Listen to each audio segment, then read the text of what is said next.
You ever get that feeling like something's watching you? Like the walls of your own home suddenly don't feel familiar anymore? Yeah, that's exactly what happened to Rebecca Miller, a 47-year-old woman from Cedar Hollow, North Carolina. A quiet little town where nothing dramatic ever happens. Or at least that's what everybody thought. Rebecca lived alone in a small blue house she bought after her divorce. It wasn't fancy, nothing Instagram-worthy. Just a cozy, peaceful place where she could finally breathe again. But peace doesn't last forever. It started on a cold Thursday night. Around 2:13 a.m., she woke up because she heard footsteps. Not outside, not in the hallway, but directly underneath her bedroom floor, like someone was walking slowly, carefully, trying not to be heard. First, she told herself, "Okay, girl, relax. It's just the house settling. Old houses do that." Typical American reassurance, right? But inside she knew something was off. The steps weren't random creaks. They had rhythm, pattern, intention. The next morning she tried to shake it off. Made breakfast. Fed her cat, Oliver. Went to work at the local community center. But the whole day she kept replaying that sound in her head. That night, it happened again. Tap, tap, tap. Slow steps. Measured. Like the person below her was moving closer. Asterisk, asterisk. Rebecca froze in her bed. Her heart pounding so loud she swore whoever was beneath her could hear it. She whispered to herself, "Okay, nope, this ain't normal. Not tonight."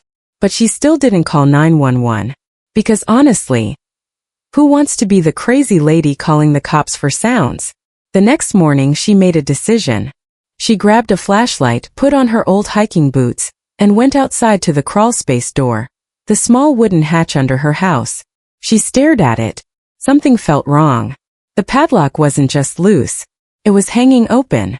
And Rebecca knew one thing for sure. Someone had been inside. She didn't open the hatch. Not yet.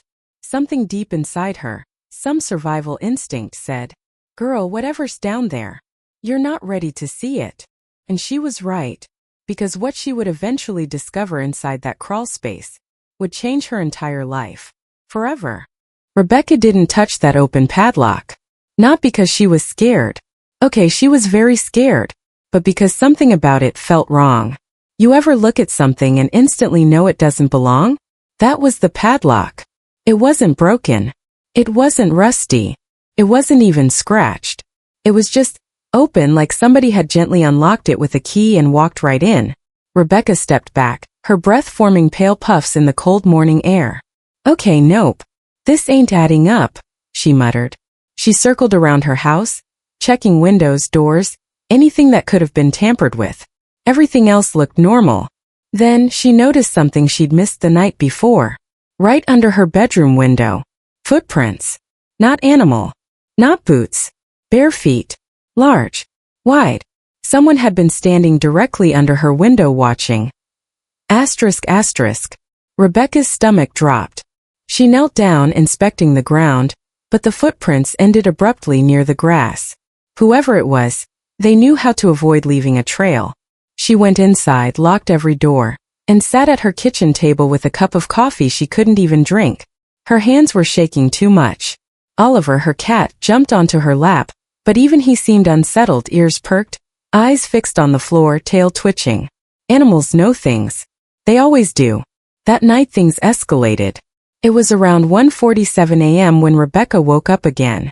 Same sound. Same slow rhythm. But this time the footsteps were faster. Like whoever was under the house wasn't sneaking anymore. They were pacing. Restless. Agitated. Asterisk, asterisk. Rebecca sat up in bed, her chest tight. She whispered, "Okay, I'm calling the cops. That's it." But before she could reach for her phone, something happened that froze her completely. A voice. A low, muffled voice coming from beneath the floorboards. Asterisk, asterisk.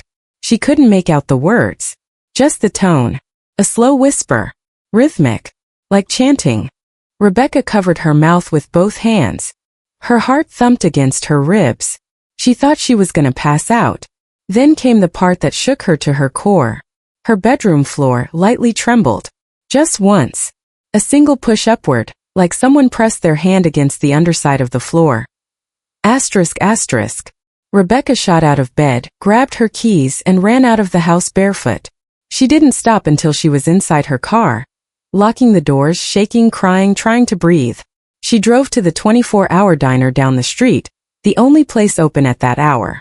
The waitress, an older woman named Shirley, took one look at her and said, "Honey, you look like you seen a ghost." Rebecca sat at the counter and whispered, "I think someone's living under my house." Shirley didn't laugh, didn't brush it off, didn't say she was imagining things. She put down the coffee pot and leaned closer. "Sweetheart, you're not the first person from Cedar Hollow to say that." Rebecca froze. "Wait, what do you mean?" Shirley looked around the diner like she didn't want anyone else hearing, even though the place was empty. Then she said quietly, "There's been something real strange going on in that part of town. People hear things, see things, but when the sheriff checks, they never find nobody." She paused. "And the folks who lived in your house before you, well, they left real fast. Middle of the night. Didn't even take their furniture." Rebecca's jaw dropped. She had lived in that house for 11 months. Not once had anyone told her this. She finally gathered enough courage to ask, "Why did they leave?" Shirley looked her dead in the eyes and said, "Because they heard something under the floor too, sweetheart. Something that wasn't human." Rebecca felt her blood run cold. Rebecca didn't sleep that night. She sat inside the diner for almost an hour, replaying Shirley's words over and over in her head. Asterisk, something that wasn't human. Asterisk, like, what does that even mean? By sunrise, she finally made herself drive back home. The sky was still pink, quiet, too peaceful for the nightmare she'd lived the night before. She parked her car in the driveway, stared at her front door and whispered, "Okay, let's just get through today." But when she stepped inside, she knew something was different. The house felt heavier, air thicker, colder, like someone had opened every window overnight and let winter crawl in. Oliver the cat was hiding under the couch, something he never did. Rebecca whispered, "It's okay, buddy. I'm here." But even she didn't believe her own words. She didn't go near the bedroom, didn't go near the crawlspace door, didn't even walk past the hallway without her heart pounding. By noon she broke. She grabbed her phone and called the sheriff's office. "Hi, I need someone to come out and check my crawlspace. I think someone might be living under my house." Her voice shook, but she didn't care. The dispatcher didn't sound surprised. Just said, "We'll send somebody out." Which honestly made it worse. ### Sheriff Dalton arrives. He pulled up about 20 minutes later.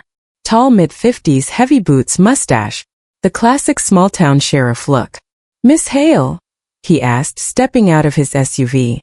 "Yeah, thank you for coming. Let's take a look."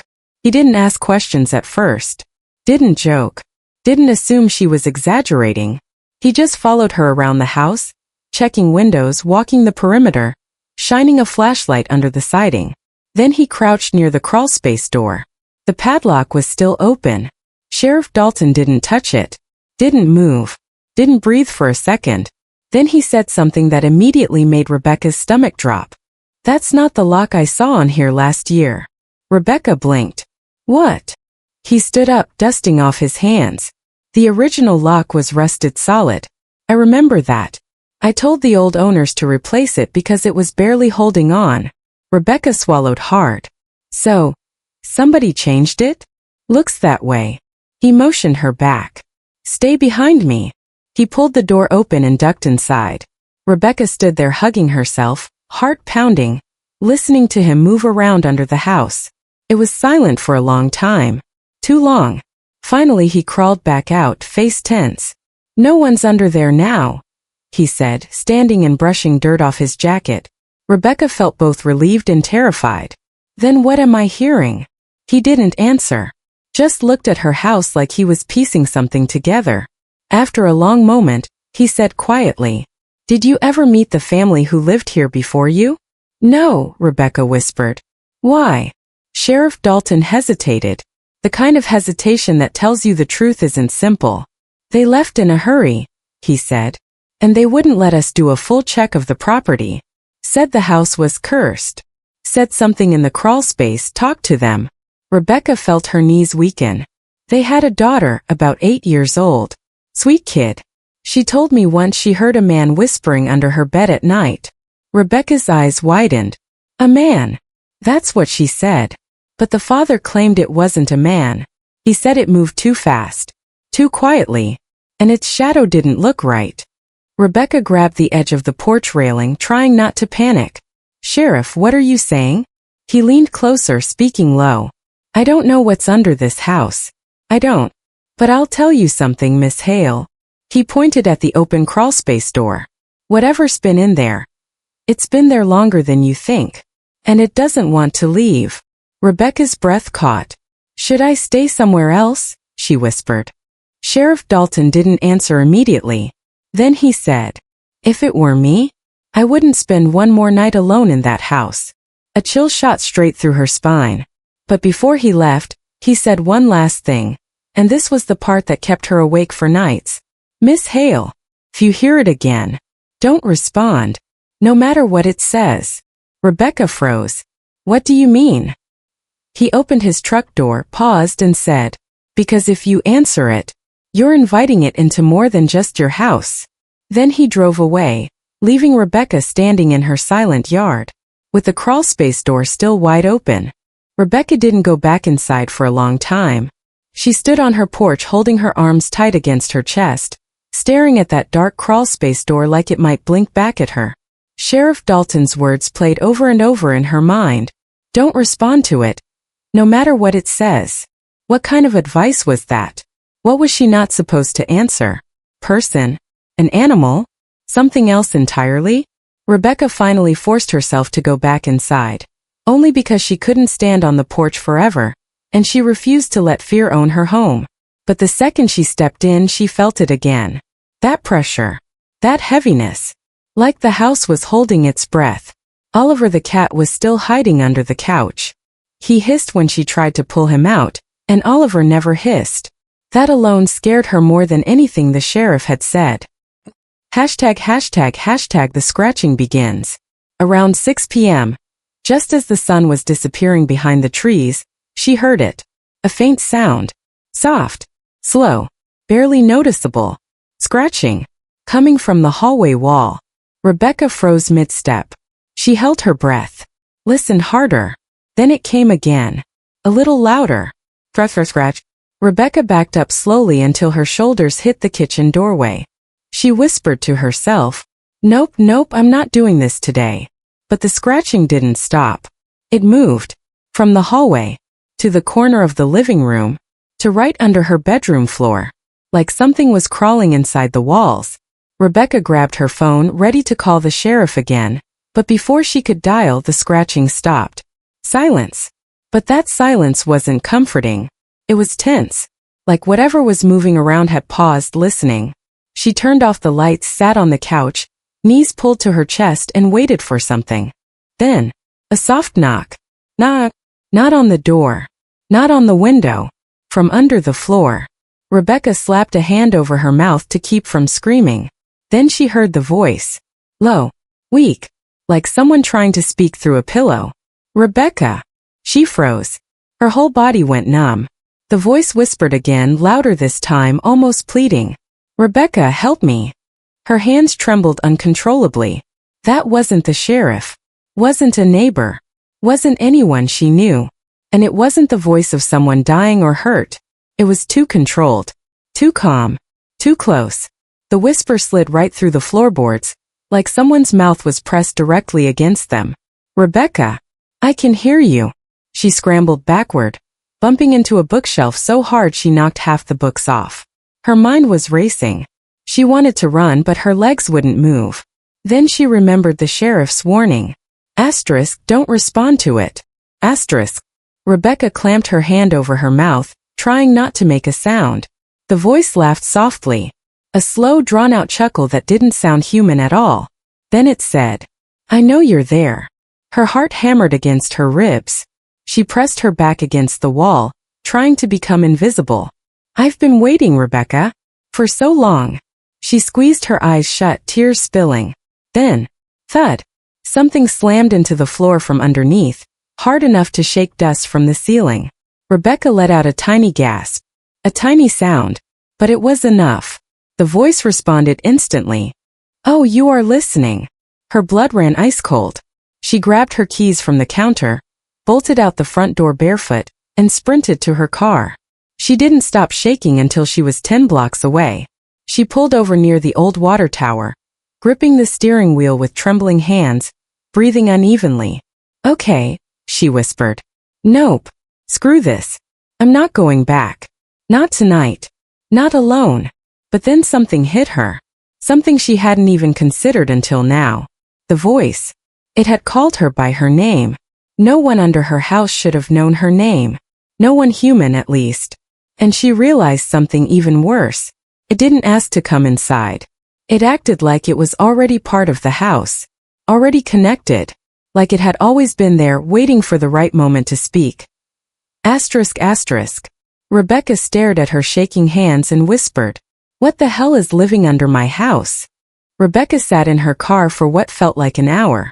Streetlights buzzed overhead, casting long shadows across the empty road. Everything looked normal, but she wasn't. Her hands wouldn't stop shaking.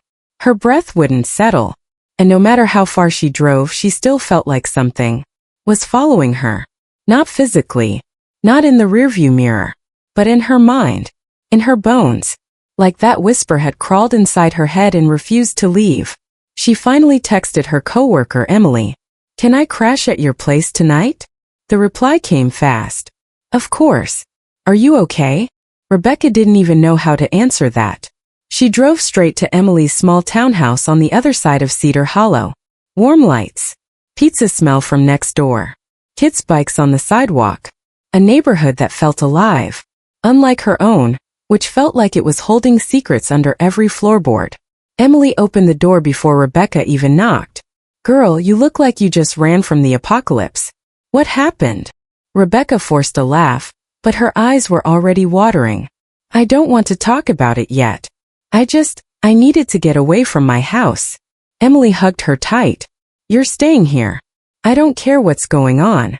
Inside, the TV was playing some loud reality show, and for the first time in 2 days, Rebecca felt normal. Like she was in the world again. For a little while. ###, but the house found her anyway. Sometime around 3:12 a.m., Rebecca jolted awake on Emily's couch. Not because of noise. Not because of movement. Because of silence. An unnatural kind of silence. Emily's townhouse was old. You could always hear something. Pipes, traffic, neighbors. But now? Nothing. Rebecca sat up slowly, breath shallow. Then she heard it. A faint sound. Far away. Impossible. Scratch. Her blood ran cold. No, you're not here," she whispered under her breath. But the scratches grew louder. More deliberate. Not like something searching. Like something trying to get in. She stood up and looked around Emily's living room. Heart pounding in her ears. The sound wasn't coming from the windows. Wasn't coming from outside. It was coming from the vent. Rebecca's breath hitched. No, this can't be happening. She stepped closer. Each second the scratching grew sharper, clearer, like claws dragging across metal. Then, a whisper slid through the vents like smoke. "Rebecca." Her knees almost buckled. Emily's entire house was silent, but that voice had found her. It didn't sound confused. It didn't sound lost. It sounded certain. "You left me," the voice murmured. "Why did you leave?" Rebecca clamped a hand over her mouth to stop herself from screaming. Tears spilled down her cheeks. She stumbled backward, shaking her head over and over. No, you're not real, you can't be real." The voice whispered again, this time right against the metal grill of the vent. "Come home." Rebecca ran. Not to the door, but to Emily's bedroom, shaking her awake. Emily, get up. We need to go. Please." Emily shot upright, eyes wide. "Rebecca, what?" Rebecca grabbed her arm, nearly sobbing. "Please, we have to leave. Something is in your vents. I swear I heard it." Emily held her by the shoulders. Hey, stop. Breathe. Tell me what's going on." But she couldn't. Words were tangled, broken, too wild. And then, the vent in Emily's bedroom gave a single loud bang. Both women looked at it at the same time. Silence. Then, Rebecca, come back. Emily froze. Her face drained of color. Oh my God, she whispered. You weren't lying. Rebecca's whole body trembled. I told you it followed me. The voice whispered again. Calm, steady, patient. You can't hide from me. Emily grabbed her phone. I'm calling the sheriff. Right now. But Rebecca shook her head violently. No. He told me not to talk to it, not to answer it. You didn't answer, Emily said. It's answering you. Rebecca covered her ears, dropping to her knees. She whispered through tears. What does it want from me? Emily crouched beside her, voice barely audible. I don't think it wants your house, Rebecca. She swallowed hard. I think it wants you. Emily didn't wait. She grabbed her keys, her phone, her jacket, everything in one handful, then pulled Rebecca to her feet. We're not staying here, she whispered. I don't care what it is. We're leaving. Rebecca nodded, trembling so badly she could barely stand. Emily guided her toward the front door. But right as they reached it, the vent near the entryway rattled. Hard. Ratchet TT. Like something inside was pushing against it, trying to break through. Emily froze. Rebecca choked out a sob. Then the voice came again, softer now, almost sweet. Don't go. Emily yanked the door open and shoved Rebecca outside. Move. They sprinted to the car so fast Rebecca nearly tripped. Emily unlocked it, they tumbled inside, slammed the doors shut. And the second the locks clicked, the vent next to Emily's porch burst open. Both women screamed. A dark shape, thin, long, fast, slipped back into the shadows under the house before either of them could see what it was. Emily floored the gas. They didn't stop driving until they reached the sheriff's station. #### Sheriff Dalton doesn't look surprised. They burst into the station, both pale and shaking. Sheriff, something followed her. Something was inside my vents. Emily cried. Dalton stood, eyebrows tightening, grim expression settling on his face. All right. Slow down. Tell me exactly what happened. Rebecca managed to whisper through tears. It had said my name. Followed me, Sheriff. All the way to Emily's house. It won't leave me alone. Dalton exhaled slowly. He didn't look shocked. He looked tired. Like he'd been expecting this. He motioned for them to sit. There's something you need to know, he said quietly. Something in his tone made Rebecca's heart stop. What happened at that house didn't start with you. Didn't start with the last family either. Rebecca blinked through her tears. What are you talking about? Dalton rubbed his forehead, choosing his words carefully. Your house is one of the oldest in Cedar Hollow, built in 1894. Back then the town didn't have plumbing, proper foundations, or rules about land purchases. He paused. That house was built over an old settlement site. Like native land? Emily asked quietly. Dalton shook his head. No. Older. Rebecca felt a chill crawl down her arms. What do you mean older? Dalton leaned back, voice low, steady. Before Cedar Hollow was a town, before that entire neighborhood was built, people kept reporting sightings of something living underground. Rebecca swallowed hard. What kind of something? Dalton sighed. We don't know. Records from that time are incomplete. But all the early settlers talked about hearing noises under the dirt. Voices. Scratching. Sometimes seeing shadows. Emily shivered. Shadows of what? Dalton didn't answer. His silence was the answer. Then he looked straight at Rebecca. But whatever it was, it attaches to people. His voice was almost a whisper. Not buildings. People. Rebecca felt her stomach drop. You mean it's attached to me? Dalton nodded slowly. When the last family left, it stayed quiet for months. Until you moved in. Rebecca covered her face, sobbing. I didn't do anything. I didn't ask for this. Dalton's voice softened. I know. But these things don't need permission. Sometimes all it takes is one moment, one night, where the house decides you're the one it wants. Rebecca's breath shook. Why me? Dalton hesitated again. That same hesitation that told her the truth was worse than the silence. We think it chooses people who are alone. Rebecca's chest tightened. Alone how? You live by yourself. No family. No kids. No partner. Your house is quiet. You're quiet. He paused. You're the kind of person who can hear things others can't. Rebecca felt her heart break. Because even though it hurt, it was true. She wasn't the loud, chaotic type. She read at night. She kept to herself. She worked in her studio alone. She was the exact kind of person something in the dark would notice. Emily held her hand tightly. So what do we do? She asked. How do we get rid of it? Dalton inhaled deeply. That's the thing. His voice dropped even lower. I'm not sure you can. Rebecca's heart dropped. What do you mean I can't? She cried. Dalton spoke slowly. We've tried exorcisms. We've tried blocking vents. We've tried sealing the crawl space. We've tried fumigation, traps, metal barriers. He looked Rebecca dead in the eyes. Nothing stops it. Emily squeezed Rebecca's hand tighter. Rebecca felt her pulse in her ears. Dalton stood up. But there is one thing we haven't tried yet, because no one's ever stayed long enough. Rebecca wiped her tears. What is it? Dalton took a deep breath. You need to go back into that house. Not to fight it. Not to run from it. But to find out what it wants. Rebecca stared at him in disbelief. I am not going back there. Dalton's voice sharpened. You're already connected to it, Rebecca. Running won't break it. It'll follow you. It already has. Rebecca's whole body went numb. Emily whispered. There's no way you're doing that alone. Dalton stared at both of them grimly. No. She won't be alone. He grabbed his flashlight from the desk. We're all going back to that house.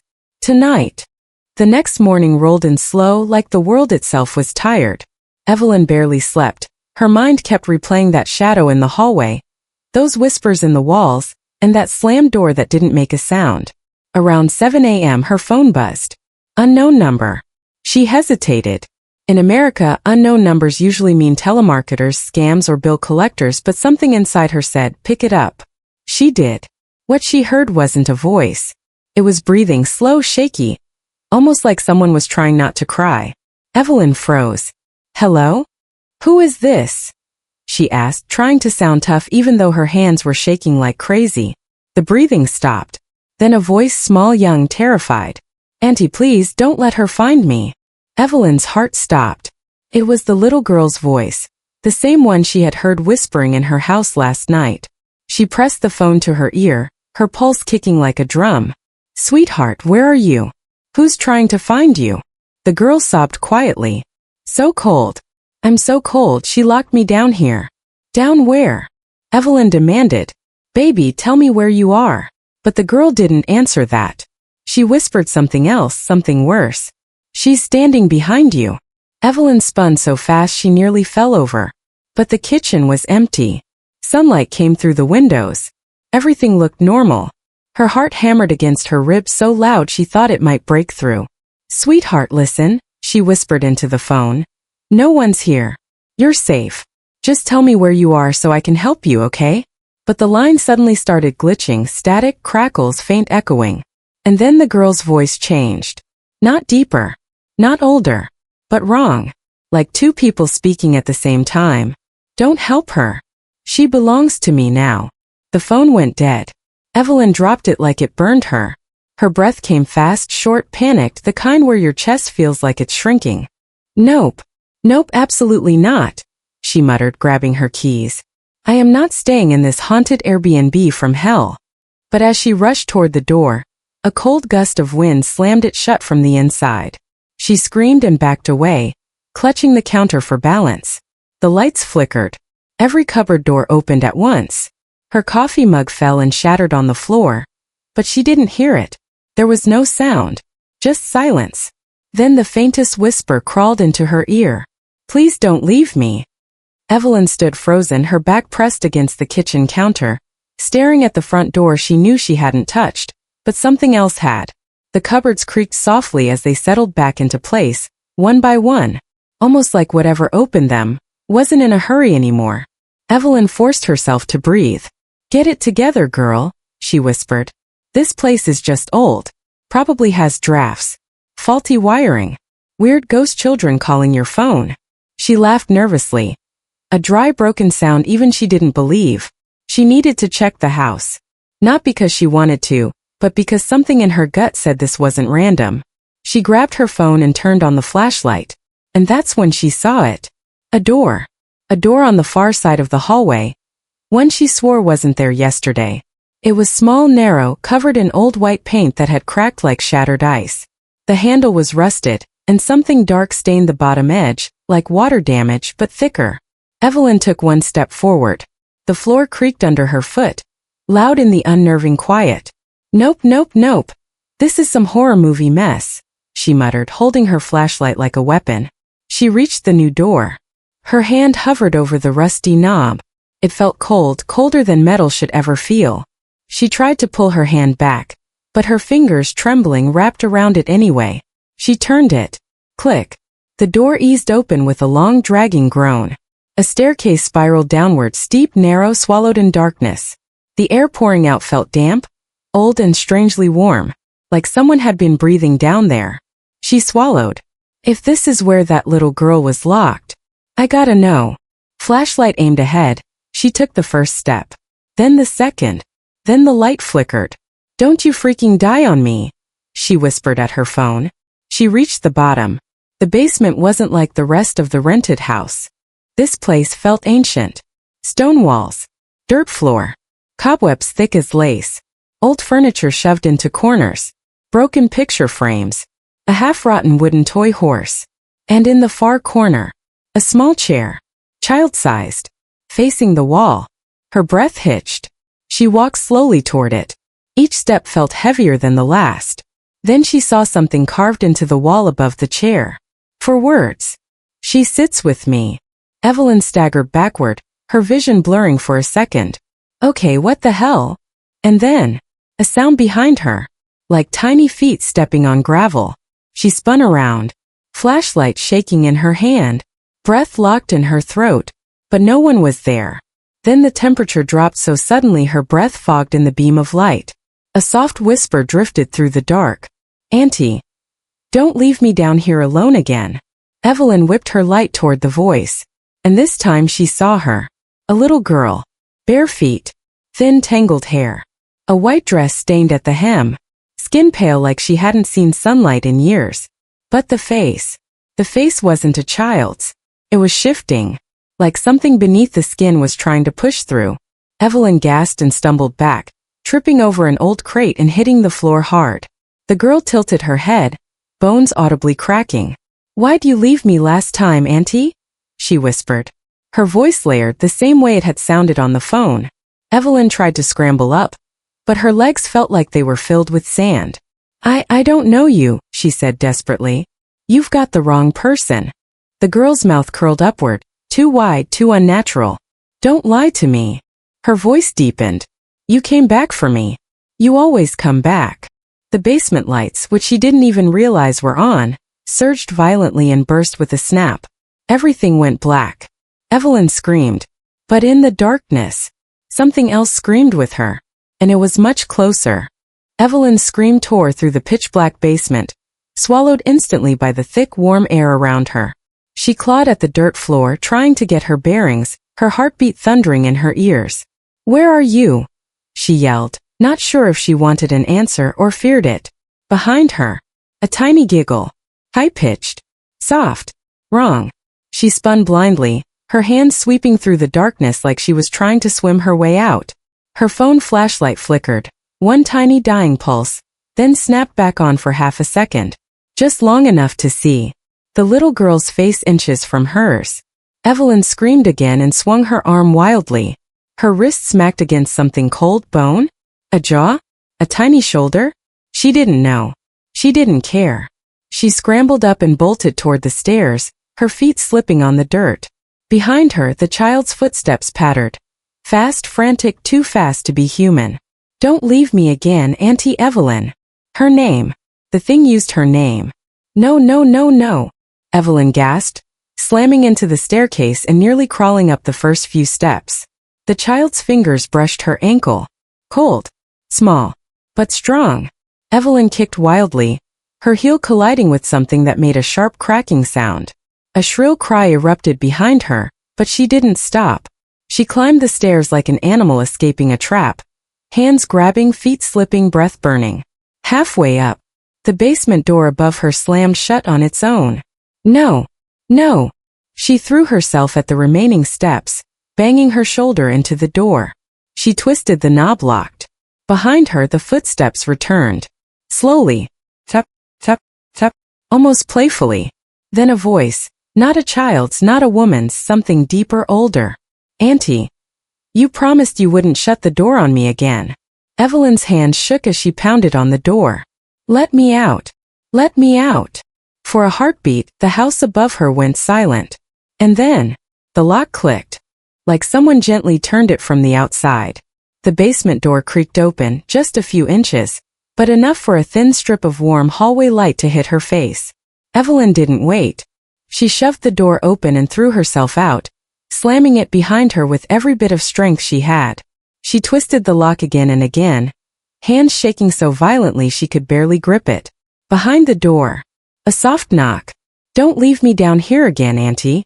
Evelyn backed away from the door, her breath ragged. Tears streamed down her face. She had never felt fear like this. Not even during the divorce, not during the move, not during nights she cried herself to sleep. This was survival. The lights overhead flickered. The house itself, felt like it was breathing with her.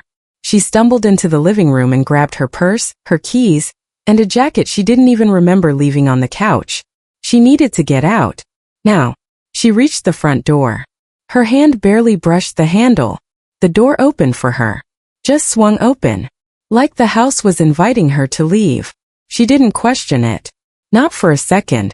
She ran outside, the cold night air slapping her skin awake. Her car was parked under the streetlight, the only safe-looking thing in the whole world. She sprinted toward it. But when she reached it, she stopped. Her car's driver's side window was fogged. From the inside. And a tiny handprint sat in the center. Perfect. Small. Pressed from the inside of a car she locked hours earlier. Evelyn stumbled backward, her heartbeat stuttering. A whisper drifted from behind her. Closer than before, too close. Why are you running, Auntie? We haven't finished our story yet. Evelyn froze. That voice wasn't coming from the house. It was directly behind her. Evelyn's legs froze. Her breath hitched. The night air was sharp in her lungs, but she didn't dare run, not yet. The voice whispered again, soft, slow, dragging each word. You came back. I knew you would. Asterisk, asterisk. Evelyn's hands shook uncontrollably. She dared a glance over her shoulder. Nothing. Then, a shadow flickered across the streetlight. Tall. Thin. Bending in ways no human should bend. And yet it was moving. Slow. Calculated. Watching. Her pulse raced. Her chest felt like it would explode. But she couldn't look away.